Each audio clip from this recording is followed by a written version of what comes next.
Hello students, welcome back to clear concept classes. Students, हम यहाँ पर थे ICSE mathematics class 9 chapter number 1 rational और इरेशनल नंबर। इस चैप्टर के एक्सरसाइज 1.2 को हम देखने वाले हैं कि किस तरीके से इनके अंदर आने वाले सारे क्वेश्चंस को कैसे सॉल्व करेंगे। इससे पहले वाले वीडियो में मैंने आपको बताया है कि किस तरीके से इस इरेशनलिटी को प्रूव करते हैं। यहाँ हमारे पास हमने एक्सरसाइज के सारे क्वेश्चंस यानी एक्सरसाइज 1.2 के सारे क्वेश्चन को लिख रखा है। इसमें से देखिए, पहले क्वेश्चन में वही चीज़ें पूछा है, पहले दूसरे और तीसरे में वही क्वेश्चंस पूछा है जो मैंने इसके पहले वाले वीडियो में आपको प्रूफ करके दिखाया है, ठीक है ना। लेकिन फिर भी इन तीनों क्वेश्चन में से मैं आपको एक क्वेश्चन प्रूफ करके दिखाऊंगा, ठीक है ना। बाकी आप उसी पैटर्न पर कर सकते हो प्रूफ, ठीक है ना। और यहाँ जैसे यहाँ फोर्थ क्वेश्चन है, फोर्थ क्वेश्चन में आपको प्रूफ करके दिखा देता हूँ, ठीक है ना। एक फिफ्थ क्वेश्चन कर देता हूँ, ठीक है। उस तरीके से आप जैसे फिफ्थ करूंगा वैसे सिक्स्थ भी कर सकते हो, लेकिन चलो मैं सिक्स्थ सेवंथ ये भी कर दूंगा, ठीक है। इसमें से इस क्वेश्चन नंबर 8 में से मैं क्वेश्चन नंबर 3 और क्वेश्चन नंबर 4 को करके दिखा दूंगा किस तरीके से इसको सॉल्व करना है। बाकी क्वेश्चन को स्टूडेंट्स आपको खुद ट्राई करना है, ठीक है ना, क्योंकि बाकी जितने सारे क्वेश्चन मैं छोड़ रहा हूँ वे सब के सब किसी न किसी पैटर्न पर बेस्ड हैं जो मैं आपको बताने वाला हूँ, ठीक है ना। चलिए तो देखिए क्वेश्चन नंबर 1 को कैसे सॉल्व करेंगे। मान लीजिए कि ये 3 क्वेश्चन दिए ना, तीनों में से मैं फर्स्ट वाला बता देता हूं, बाकी आप कर लेना, ठीक है। या मैंने फर्स्ट वाला हमारे ख्याल से पिछले वाले वीडियो में बता रखा है, मैं सिक्स्थ वाले को बता देता हूं कैसे आप प्रूफ करोगे, ठीक है ना। चलिए, प्रूफ करने के लिए कुछ कंडीशंस हैं, ठीक है। 2 कंडीशंस क्या हैं, पहले मैंने बताया कि यदि कोई रेशनल नंबर, कोई भी रेशनल नंबर ए है और कोई प्राइम नंबर पी है, तो कुछ इस तरीके से यदि ए स्क्वायर को पी डिवाइड कर दे रहा है तो निश्चित है ए को भी पी डिवाइड करेगा। पहला ये थियरम है, ठीक है ना। दूसरी बात है कि कोई भी जो रेशनल नंबर होता है वो पी बाई क्यू के फॉर्म में लिखा जाता है, ये सबको पता है, पी बाई क्यू के फॉर्म में लिखा जाता है। और ध्यान रहे पी और क्यू के पास जो कॉमन फैक्टर होंगे ना, जो कॉमन फैक्टर होंगे वो सिर्फ क्या होगा, एक होगा, और वो एक ही होगा सिर्फ, यानी ओनली वन कॉमन फैक्टर होगा और वो क्या होगा, एक होगा। यानी अगर एक से अधिक कॉमन फैक्टर हमें दिखाई देता है तो इसका मतलब कि वो रेशनल नंबर नहीं है, ठीक है ना। तो चलिए ये 2 कंडीशंस को देखिए मैं कैसे यूज करके आपको प्रूफ करके दिखा रहा हूं कि ये क्वेश्चन नंबर 3 जो कि लिखा है prove that √6 is an irrational number. हमें प्रूफ करना है √6 जो है वो इरेशनल नंबर है। तो देखिए कैसे प्रूफ करेंगे। देखिए सोल्यूशन में स्टार्ट करता हूं। सोल्यूशन में कहेंगे let us assume that √6 is a rational number, ठीक है। देखिए कहा है कि प्रूव करिए कि वो इरेशनल नंबर है, लेकिन हम क्या इसको एज्यूम कर लेंगे कि मान लेते हैं ये रेशनल नंबर है। ऐसा इसलिए करते हैं क्योंकि हमें रेशनल नंबर के कुछ कंडीशंस पता है कि रेशनल नंबर में जो पी बाई क्यू के फॉर्म में लिखा होता है उसका एक से अधिक कॉमन फैक्टर नहीं होते हैं। हम क्या करेंगे, उसी चीज़ को यहाँ फॉलो करेंगे, है ना, चेक करेंगे कि अगर भाई इरेशनल नंबर प्रूव करना है तो रेशनल नंबर मान लेते हैं। अगर रेशनल नंबर नहीं होगा तो क्या होगा, वो इरेशनल नंबर होगा, क्योंकि रियल नंबर सिर्फ 2 ही पार्ट में डिवाइड हो सकते हैं, एक तो रेशनल नंबर या तो इरेशनल नंबर, ठीक है ना। चलिए तो देखिए मैं प्रूफ करता हूं। तो पहले मैंने लिख दिया कि late us assume that √6 is a rational number. सारे कंडीशन में ऐसे ही लिखना है, ये जितने कंडीशन दिख रहे हैं ना तीनों क्वेश्चन में ऐसे ही लिखना है। अब सेकेंड स्टेप देखिए, ये सारे स्टेप्स हैं, यही स्टेप डिट्टो आपको फॉलो करने हैं, ठीक है ना। देखिए पहला स्टेप हो गया कि late us assume that √6 is a rational number. उसके बाद क्या कहेंगे, अगर √6 रेशनल नंबर है तो इसको पी बाई क्यू के फॉर्म में लिख सकते हैं। चलो मैं क्या करता हूं, स्क्वायरिंग बोथ द साइड कर देता हूं, स्क्वायरिंग बोथ द साइड, दोनों साइड स्क्वायर कर देता हूं। तो स्क्वायर करूंगा तो √6 का स्क्वायर हो जाएगा is equal to P by q का स्क्वायर हो जाएगा। √6 का स्क्वायर 6 हो जाएगा, p square by q square हो जाएगा, ठीक है। अब क्यू स्क्वायर को इधर भेज देता हूं तो ये हो जाएगा 6q square is equal to p square. समझ रहा है। अब देखिए एक बात और याद रखिए, जैसे मान लीजिए 2 × 3 किया तो क्या आया 6। तो हमने बताया कि यदि कोई नंबर किसी नंबर के मल्टीप्लाई होने से मिल रहा है, जैसे 6 जो है ना वो 2 कहीं ना कहीं अपने आप में किसी नंबर से मल्टीप्लाई हो रहा है तभी तो 6 मिल रहा है ना, तो इसका मतलब कि 6 जो है 2 से डिवाइड हो जाएगा, ठीक है ना। हम ऐसे लिख सकते हैं, इट मीन्स, है ना, it means 6 is divisible by 2, ना, क्योंकि 6 जो है वो 2 से मल्टीप्लाई होने पर मिल रहा है, इसी वजह से 6 जो है वो 2 से डिवाइड हो जाएगा। तो देखिए यहां पर क्या लिखा है, 6 into q square is equal to p, यानी पी स्क्वायर जो है वो 6 के मल्टीप्लाई होने से मिल रहा है, तो पी स्क्वायर 6 से डिवाइड भी हो जाएगा। तो लिखेंगे therefore P square is divisible by, ठीक है ना, मैं थोड़ा और बड़ा लिखता हूं ताकि आपको साफ दिखे, P square is divisible by 6, ठीक है। और अभी मैंने एक थ्योरम बताया कि अगर ए स्क्वायर पी से डिविजिबल है तो ए भी पी से डिविजिबल होगा। उसी तरीके से अगर पी स्क्वायर 6 से डिविजिबल है तो P is also divisible by 6, ठीक है। चलिए ये हो गया। अब इसको ना, इसको हम इक्वेशन नंबर 1 मान के चलेंगे। तो पहले क्या हो गया, p square is divisible by 6, then p is also, है ना, यहां लिख देंगे then p is also divisible by 6। चलो ये हो गया। अगर पी 6 से डिविजिबल है तो निश्चित है कि पी 6 से कोई नंबर मल्टीप्लाई हुआ तो पी मिल जाएगा। इसका मतलब क्या हुआ कि अगर p 6 से डिविजिबल है तो निश्चित है कि 6 को किसी नंबर टाइम्स, कुछ नंबर टाइम मल्टीप्लाई करेंगे तो p मिल जाएगा। तो चलो मान लेते हैं p equal to 6m, p equal to 6m, यानी p जो है हमें तब मिलेगा जब 6 को m टाइम्स मल्टीप्लाई करेंगे तब। अब इसकी वैल्यू उठा करके इक्वेशन नंबर 1 में सब्सटीट्यूट कर देते हैं। तो लिख लेंगे substituting p is equal to 6m in equation first. इस इक्वेशन में रख दीजिए जहां p दिया वहां 6m। तो चलिए ये दिया हुआ है 6q square is equal to p के जगह पर क्या रखेंगे 6m और उसका स्क्वायर कर देंगे, ठीक है ना, क्योंकि p का स्क्वायर है यहाँ पर। तो ये हो जाएगा 6q square is equal to 36m square. 6 को इधर भेज दे तो q इज इक्वल टू क्या हो जाएगा 36m स्क्वायर डिवाइडेड बाई 6 से ये 36 टाइम में कट जाएगा। तो फिर हमारे पास क्या बचेगा वो मैं दिखाता हूँ, ठीक है ना। तो हमारे पास बचेगा क्यू स्क्वायर, ये क्यू स्क्वायर है ना, हाँ, तो q square is equal to 6m square, 6 into m square. और आपको दिख रहा है कि क्यू स्क्वायर जो है तब मिल रहा है जब 6 से किसी नंबर को मल्टीप्लाई कर रहे हैं। तो हम यहां लिख सकते हैं Q square is divisible by 6। देखो यही चीजें यहां भी लिखे थे और वही चीजें यहाँ, लेकिन यहां p स्क्वायर 6 से डिविजिबल था, यहां q स्क्वायर 6 से। देखो ये सर्टेन स्टेप्स हैं, इन्हीं स्टेप्स को हर बार फॉलो करना है, ठीक है ना। तो q square is divisible by 6। अब अगर q स्क्वायर 6 से डिविजिबल है तो निश्चित है कि q भी क्या हो जाएगा, q is also divisible by 6। इसका मतलब कि q भी 6 से डिविजिबल होगा। अब देखो p भी 6 से डिविजिबल है, q भी 6 से डिविजिबल है, लेकिन हमें पता है कि ये जो रूट 6 आया है ये p बाई q के फॉर्म में लिखा है और p का कॉमन फैक्टर 1 होना चाहिए, यानी p का फैक्टर 1 होना चाहिए कॉमन, और q का भी कॉमन फैक्टर 1 ही होना चाहिए। इन दोनों में कॉमन क्या दिखाई देना चाहिए, सिर्फ 1 दिखाई देना चाहिए, उसके अलावा कोई और नंबर कॉमन नहीं दिखाई देगा। जैसे मैं एग्जाम्पल लेता हूँ, जैसे मान लो 3 हो गया और 4 हो गया।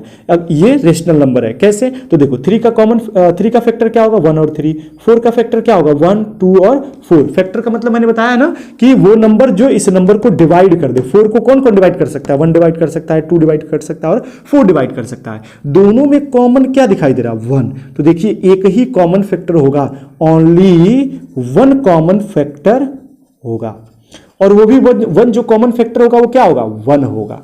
1 के अलावा और कोई नंबर नहीं हो सकता है, क्योंकि 1 सबको डिवाइड कर देगा, इसलिए हर एक रेशनल नंबर का कॉमन फैक्टर 1 ही होता है। लेकिन आप यहां देख पा रहे हो कि अगर ये p और q अगर रेशनल नंबर है तो इनके कॉमन फैक्टर 1 तो होगा ही होगा, लेकिन p यहां 6 से भी डिविजिबल है और q भी 6 से डिविजिबल है। इसका मतलब p और q के एक और कॉमन फैक्टर 6 मिल जा रहा है, लेकिन ये तो रेशनल नंबर में ऐसा होता नहीं है। इसका मतलब ये कंट्राडिक्शन है। तो हम लिखेंगे कि hence p and q have more than 1 factor. लिखेंगे but p and q have more than है ना, more than 1 common factor which is contradiction। या एक कंट्राडिक्शन है। कंट्राडिक्शन मतलब कि अभी हम कह रहे हैं रेशनल नंबर है और जो प्रूफ कर रहे हो तो आ रहा है इरेशनल नंबर, तो बात फॉल्स हो गई, कंट्राडिक्शन हो गया, ठीक है ना। 1 is common factor which is contradiction, hence our supposition is wrong. इसलिए हमारा यह सोचना गलत होगा कि रूट 6 क्या है, रेशनल नंबर। ये सोचना गलत है। तो भाई अगर रूट 6 रेशनल नंबर नहीं है तो फिर क्या होगा, इरेशनल नंबर होगा। ठीक है ना, hence our supposition is wrong, therefore, है ना, therefore root 6 is an irrational number, irrational number. Proved. ठीक है ना, इस तरीके से चीज़ों को हम प्रूव कर सकते हैं। ठीक है, चलिए, तो ये हो गया क्वेश्चन नंबर 3। मैंने बता दिया किस तरीके से प्रूफ करना है। याद रहे मैंने यहाँ सोल्यूशन नंबर 3 बताया, क्वेश्चन नंबर 3 का सोल्यूशन नंबर 3। अब इस तरीके से हम क्या करेंगे, क्वेश्चन नंबर 4 को भी और 5 को भी प्रूव करेंगे, लेकिन थोड़ी सी बस चेंजिंग है। वो चेंजिंग क्या है मैं दिखाता हूं। ठीक है ना, आप इसको नोट कर लीजिए। ठीक है, चलिए मैं इसको रिमूव कर देता हूं। आप वीडियो को पॉज करके, यदि आप नोट करना चाहते हो तो वीडियो को पॉज करके नोट कर लिया करिए। ठीक है, चलिए अब मैं बढ़ता हूं क्वेश्चन नंबर 4 की तरफ। क्वेश्चन नंबर 4 में क्या दिया है कि prove that 1/√11 is an irrational number. हाँ ठीक लिखा है, 1/√11 is an irrational number prove करना है। चलो तो देखो इसमें हम क्या कहेंगे, let 1/√11 be a, let us assume. ठीक है ना, लेट अस एज्यूम करेंगे तभी तो गलत होगा। Late us assume that 1/√11 is a rational number say are. चलो हम क्या करेंगे, 1/11 को कह देंगे कि यह एक रेशनल नंबर है जो कि आर के बराबर है। ठीक है, ठीक है, अगर आर के बराबर है तो हम क्या कर सकते हैं, therefore 1/√11 is equal to r लिख सकते हैं। ठीक है, √11 को इधर भेज दो तो 1 इक्वल टू क्या हो जाएगा, √11 आर। मैं आर को फिर इधर भेज देता हूं तो क्या हो जाएगा, 1/r इज इक्वल टू √11 लिख सकता हूं ना। अच्छा ये बताओ कि देखो हर एक इंटीजर रेशनल नंबर होता है, तो 1 भी रेशनल नंबर हो जाएगा, आर भी रेशनल नंबर हो जाएगा। मैंने कहा कि अगर ए रेशनल नंबर है, बी भी रेशनल नंबर है, तो ए बाई बी भी क्या होगा, रेशनल नंबर होगा। उसी तरीके से ये 1 भी रेशनल नंबर है, आर भी रेशनल नंबर है, तो 1 बाई आर भी क्या हो जाएगा, रेशनल नंबर हो जाएगा। वही बातें यहां लिख देनी है। देखो मैं लिखता हूं, since 1 and r are rational number, therefore 1/r is also a rational number। ठीक है ना, therefore 1/r भी क्या हो जाएगा, रेशनल नंबर हो जाएगा। अब मेरी बात सुनो, अगर लिखा हुआ है 1/r इज इक्वल टू √11, इसका मतलब क्या हुआ कि 1/r जो है वो √11 के बराबर है। दोनों नंबर एक ही नंबर है, बात समझ आ रहा ना, यानी 1/r कहो या √11 कहो वो दोनों एक ही नंबर है। अब देखो ये लेफ्ट हैंड साइड है, ये राइट हैंड साइड है। लेफ्ट हैंड साइड वाली बात क्या कह रहा है कि ये रेशनल नंबर है, और तुम जानते हो रूट में नॉन परफेक्ट जो नंबर होता है वो क्या होता है, इरेशनल नंबर होता है। ये नॉन परफेक्ट स्क्वायर नंबर है ना, मतलब नॉन परफेक्ट मतलब कि √16 perfect square number, √25 perfect square number, √36 perfect square number, √49 perfect square number, इस तरह बढ़ता जाएगा। तो ये दिख रहा है कि √11 किसी नंबर के स्क्वायर करने पे 11 नहीं आएगा, तो ये नॉन परफेक्ट स्क्वायर नंबर है ना। तो इस कंडीशन में हमें ये पता है कि ये क्या हो जाएगा, इरेशनल नंबर। जैसे √6 को मैंने प्रूफ किया कि इरेशनल नंबर है, आप इस तरह नहीं प्रूफ कर सकते हो, तो हम मान लेंगे कि हमने ऑलरेडी इसको प्रूफ कर दिया है। अगर नहीं आपने किया है तो क्या करेंगे, आप यहां प्रूफ करेंगे। ठीक है ना, देखिए therefore 1/r is a rational number. अब क्या करेंगे, नाउ, अब यहां लिखेंगे now let us assume that √11 is a rational number. और जैसे मैंने √6 को प्रूव किया कि √6 इरेशनल नंबर है, उसी तरीके से आप भी क्या करोगे ना, इस √11 को प्रूव करोगे कि √11 इज एन इरेशनल नंबर। जब प्रूव हो जाएगा तो आप कहोगे इट इज कंट्राडिक्शन। लास्ट में जाकर के क्या लिखोगे, इट इज कंट्राडिक्शन। ये टर्म को बोलोगे कि ये कंट्राडिक्शन करा रहा है। क्या कंट्राडिक्शन है कि लेफ्ट हैंड साइड कह रहा है रेशनल नंबर है और राइट हैंड साइड हमने प्रूव कर दिया कि इरेशनल नंबर है, तो कंट्राडिक्शन तो हो गया। एक ही नंबर को तुम एक बार कहो भाई कि ये रेशनल नंबर है और एक बार कहो कि इरेशनल नंबर है, तो कंट्राडिक्शन तो हो रहा है। ठीक है ना, तो मैं मान लेता हूं कि √11 को हमने प्रूव कर दिया है कि इरेशनल नंबर है। तो देखो therefore 1/r is a rational number but √11 is a rational is an irrational number। √11 is an irrational number. लेकिन रूट 11 क्या है? इरेशनल नंबर है। We can prove it easily. How we are proving here ना? In the similar manner we can prove that root 11 is also an irrational number, but root 11 is an irrational number, hence it is contradiction. Hence it is contradiction. Contradiction. Therefore our supposition is wrong, and hence 1 upon root 11 is an irrational number. Prove हो गया? इस तरह prove कर सकते हैं, तो आसान है, ठीक है ना। चलिए अब आगे बढ़ते हैं, नेक्स्ट क्वेश्चन नंबर 5 लेते हैं। इसको मैं हटा देता हूं, ठीक है ना। देखिए क्वेश्चन नंबर 5 में क्या दिया हुआ है? Prove that root 2 is an irrational number. तो आप लोग प्रूव कर लोगे। तो देखो इसके दो पार्ट्स होते हैं, ऐसे क्वेश्चन के दो पार्ट्स होते हैं। पहले तो रूट 2 को पहले प्रूव करना पड़ेगा एक पेज पर, जैसे हमने रूट 6 को अभी प्रूव करके आपको दिखाया। सेम मैनर में रूट 2 को पहले प्रूव करना रहेगा कि रूट 2 क्या है? इरेशनल नंबर है। और फिर सेकेंड स्टेप में आप क्या करोगे?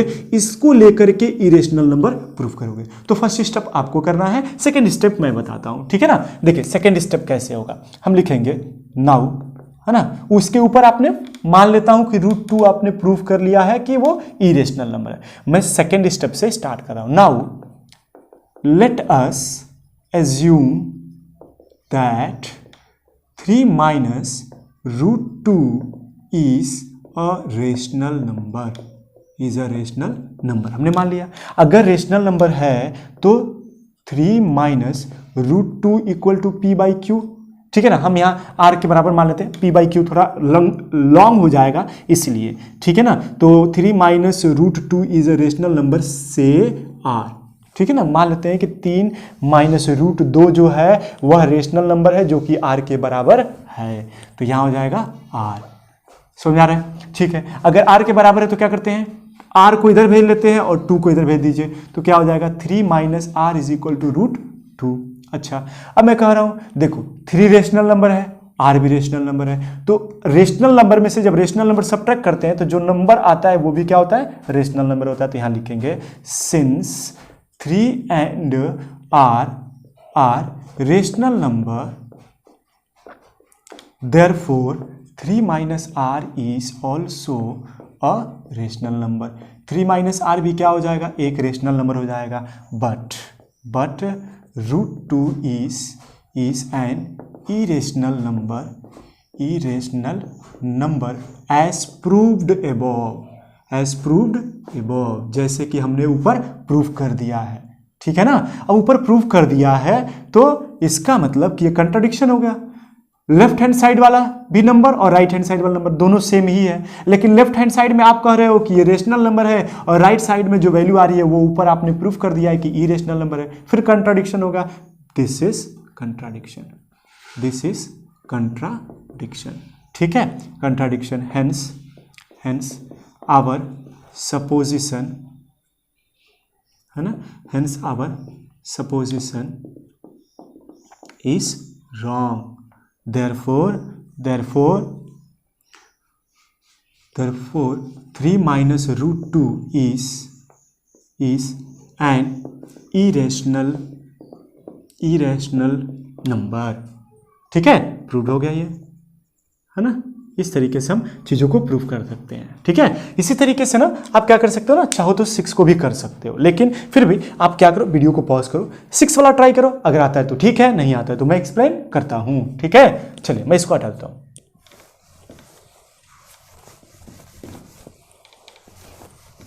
देखिए क्वेश्चन नंबर 6 को कैसे करेंगे, तो सॉल्यूशन टू क्वेश्चन नंबर 6 कहा है prove that root 3 is an irrational number. तो रूट 3 तो पहले आपको कर लेना है, ठीक है ना। ये छोटी छोटी चीज़ें मैं नहीं बताने वाला हूँ, ठीक है ना, क्योंकि ऑलरेडी मैंने एक्सप्लेन कर दिया है ना भाव, तो इसमें टाइम वेस्ट होगा। इसलिए मैं कहता हूँ कि आप रूट 3 को पहले ऊपर आप प्रूव कर लेना, ठीक है। और फिर मैं क्या करता हूँ, इसको प्रूव करके दिखाता हूँ कि ये इरेशनल नंबर है। यानी फिर से सेकेंड स्टेप को मैं करूँगा, फर्स्ट स्टेप को आप करेंगे, ठीक है। देखिए नाउ, है ना, इसके ऊपर आपने प्रूव कर लिया। Now let us assume that 2 by 5√3, 2/5√3 is a rational number, is a rational number. मैंने प्रूफ लिख दिया, ठीक है ना, कि मान लेते हैं कि रेशनल नंबर है, एज से आर के बराबर, यानी आर के बराबर है, ठीक है, आर के बराबर है तो हम ऐसे लिख सकते हैं 2/5√3 इज इक्वल टू आर, ठीक है। इस 5 को उधर भेज देंगे, 2 को भी उधर भेज देंगे तो क्या हो जाएगा, √2 इज इक्वल टू, है ना, 5r/2 हो जाएगा ना। देखिए √3 को बस यहीं छोड़ दीजिए और बाकी सबको उधर सेंड कर दीजिए तो आपको वैल्यू ये मिलेगा। अब आप कहोगे कि 5 भी रेशनल नंबर है, r भी रेशनल नंबर है, तो 5 × r भी क्या हो जाएगा, rational number. Since 5 and r are rational number, therefore 5r is also, है ना, 5r is also a rational number, ठीक है।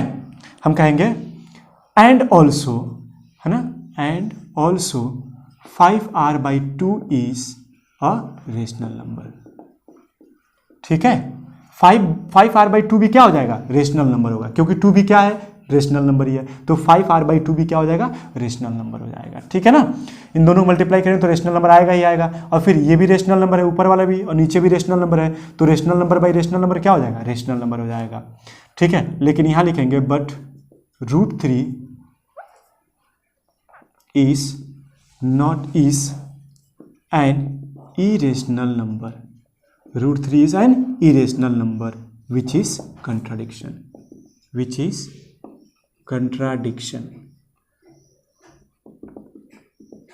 ये कंट्राडिक्शन हो गया, which is contradiction, hence our supposition supposition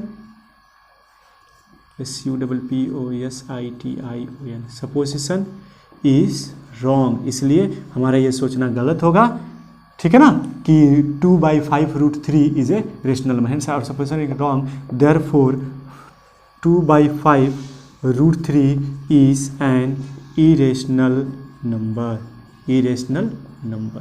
समझा ना। तो ये प्रूव हो गया। इस तरीके से क्वेश्चन नंबर 7 को भी आप कर सकते हो, ठीक है ना। क्वेश्चन नंबर 7 आप ट्राई करना, है ना, कुछ भी है नहीं, बस इसको हम उस साइड ट्रांसफर कर देंगे तो माइनस हो जाएगा, जैसे प्लस हो जाएगा यहाँ पर, ठीक है ना, तो क्या हो जाएगा, r+3 डिवाइडेड बाई 2 हो जाएगा, इक्वल टू √5 बचेगा। इस तरीके से प्रूव कर सकते हैं। तो आपको क्वेश्चन नंबर 7 को ट्राई करना है, इसको भी मैं लीव कर देता हूँ। अब मैं बताता हूँ आपको क्वेश्चन नंबर 8 का ये पार्ट और ये पार्ट, ठीक है ना। देखिए जैसे ये प्रूफ करेंगे ना उसी तरीके से ये भी प्रूफ हो जाएगा, ठीक है। तो देखिए मैं क्वेश्चन नंबर 8 का थर्ड पार्ट प्रूफ करता हूं, ठीक है, इसको हटा देता हूं।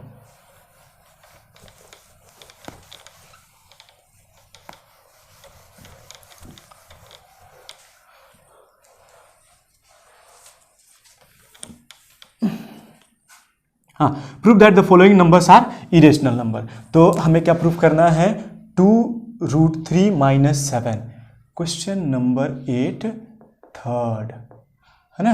हम कहा देंगे यहां पर सॉल्यूशन लिख देता हूं मैं, सॉल्यूशन लेट 2√3 - 7 इज अ, है ना, या लेट अस एज्यूम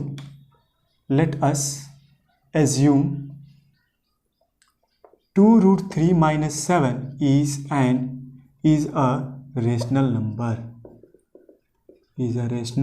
नंबर, ठीक है ना। देखिए जैसे मैं ये प्रूफ कर रहा हूं ना, एकदम उसी तरीके से क्वेश्चन नंबर 7 को भी प्रूफ करना है ना। पहले √5 प्रूफ कर लेना है और फिर इसको प्रूफ करना है, कैसे, जैसे इसको कर रहा हूं, देखो ये होगा ना, let us assume that 2√3 - 7 is a rational number say are, यानी आर के बराबर है। तो हम क्या लिख सकते हैं कि 2√3 - 7 is equal to R, 2√3 is equal to r+7, 7 को इधर ट्रांसफर कर दिया, अब 2 को ट्रांसफर कर देता हूँ, √3 इज इक्वल टू r+7/2। हम यहाँ लिखेंगे सिंस, है ना, r, 7 and 2r are rational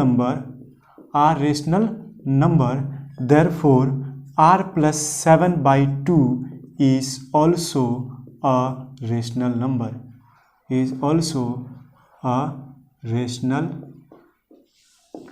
number, ठीक है। अब ये भी एक रेशनल नंबर हो गया। अगर ये भी एक रेशनल नंबर हो गया तो इस कंडीशन में हमें दिख रहा है √3 क्या है, इरेशनल नंबर होता है। हमने प्रूफ कर लिया है पहले से ही, तो हम कहेंगे but √3 is an irrational number which is contradiction, which is contradiction, therefore our supposition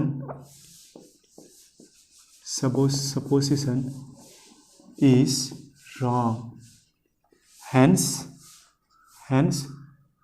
ना 2√3 - 7 is an irrational number। ठीक है, इस तरीके से कर सकते हैं, ठीक है ना, आसान है। इसी तरीके से क्वेश्चन नंबर 8 का 4th पार्ट करेंगे। ठीक है, देखिए मैं दिखाता हूं कैसे, इसको हटा दिया जाए ना। चलिए, तो आसान है। देखिए एक्सरसाइज 1 और एक्सरसाइज 1.1 और 1.2 जो है वो आसान है। ठीक है, उसके बाद के भी आसान है, बस थोड़ा सा चीज़ों का केयर करना है कि भाई कैसे जो वर्ड्स लिखे हुए उसका मतलब क्या हो रहा है, क्या चीज़ें समझनी है ना। चलिए, अब मैं लेता हूँ क्वेश्चन नंबर 8 4th।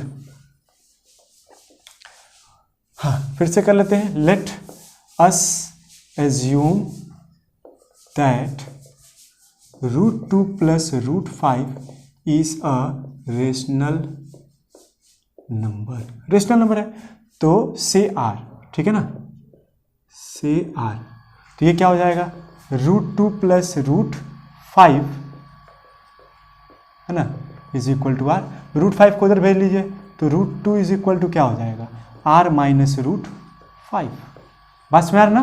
चलिए, अब क्या कहेंगे यहाँ पर, स्क्वायरिंग बोथ द साइड,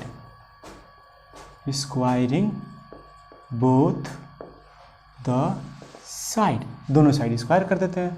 अब स्क्वायर करेंगे तो यहाँ क्या हो जाएगा, √2 का square is equal to r - √5 का होल स्क्वायर। यहाँ क्या हो जाएगा 2 is equal to r² minus plus 5 minus, है ना, इसको लिख सकते हैं 2√5r, ठीक है ना, a² + b² माइनस 2ab लिखा है मैंने, ठीक है ना। अब क्या करते हैं, इन सबको इधर भेज देते हैं, तो क्या हो जाएगा, ठीक, या इसको इधर भेज देते हैं, 2 को इधर बुला लेते हैं, तो हो जाएगा 2√5r इज इक्वल टू, इसको इधर भेजिए तो क्या हो जाएगा r² + 5 पहले से था -2 हो जाएगा, ठीक है ना। और ये 2 और r को इधर भेज दूंगा, √5 को यहीं छोड़ दूंगा, ठीक है ना। तो हो जाएगा √5 इज इक्वल टू r², 5 में से 2 जाएगा तो 3 बचेगा, और नीचे क्या हो जाएगा 2r। समझा रहा ना। अब देखिए r भी रेशनल नंबर है, 3 भी रेशनल नंबर है, तो r² + 3 क्या हो जाएगा, रेशनल नंबर हो जाएगा। 2 भी रेशनल नंबर है और r तो रेशनल नंबर है ही है, तो 2r भी रेशनल नंबर होगा। अब ये सारे के सारे रेशनल नंबर है, तो इसका मतलब कि जो ऑपरेशन यहाँ हुआ है वो ऑपरेशन की वजह से ये नंबर भी क्या होता है, रेशनल नंबर। तो हम कह देंगे since r², 3 and 2r are rational number, therefore r² + 3/2r is also a rational number, ये क्या होंगे, ये रेशनल नंबर होगा। अगर ये रेशनल नंबर है तो ये भी रेशनल नंबर होना चाहिए, लेकिन √5 क्या है, रेशनल नंबर तो होता नहीं है। तो हम यहाँ पर क्या लिखेंगे इस तरीके से, ठीक है ना, but √5 is an irrational number which is contradiction। फिर कंट्राडिक्शन हो गया भाई, इधर वाला पार्ट कह रहा है रेशनल नंबर है, इधर वाला पार्ट कह रहा है इरेशनल नंबर है, लेकिन ये तो हम प्रूफ कर चुके हैं कि क्या होता है इरेशनल नंबर। तो इसका मतलब कि हमारा सोचना ही गलत है, तभी इसी वजह से ये कंट्राडिक्शन आ रहा है। लिखेंगे विच इज कंट्राडिक्शन, है ना, contradiction. Therefore our supposition is wrong, hence √2 + √5 is an irrational number। ठीक ठीक है। तो देखिए स्टूडेंट्स, ये आसान है एक्सरसाइज, मैंने आपको प्रूफ करके दिखाया किस तरीके से इन सारे क्वेश्चंस को हम सॉल्व करेंगे। जो मैंने क्वेश्चंस को नहीं सॉल्व किया है, आप उन सारे क्वेश्चंस को ट्राई करिए, ठीक है ना, उसको सॉल्व करिए। नहीं आता है तो कमेंट करिए, मैं उन सारी चीज़ों को भी बता दूंगा आपको, ठीक है। लेकिन हमें पूरा भरोसा है कि आप बाकी क्वेश्चन को आसानी से कर जाएंगे, ठीक है। चलिए फ्रेंड्स, तब मिलेंगे हम नेक्स्ट वीडियो में, जहां हम इसके बाद के टॉपिक्स को पढ़ाएंगे कि किस तरीके से हमें उन टॉपिक्स को क्या क्या जरूरी चीज़ें हैं जो उस टॉपिक को समझना है, ताकि आने वाले और भी एक्सरसाइज को हम आसानी से सॉल्व कर सकते हैं, ठीक है। तो चलिए फ्रेंड्स, मिलते हैं नेक्स्ट वीडियो में।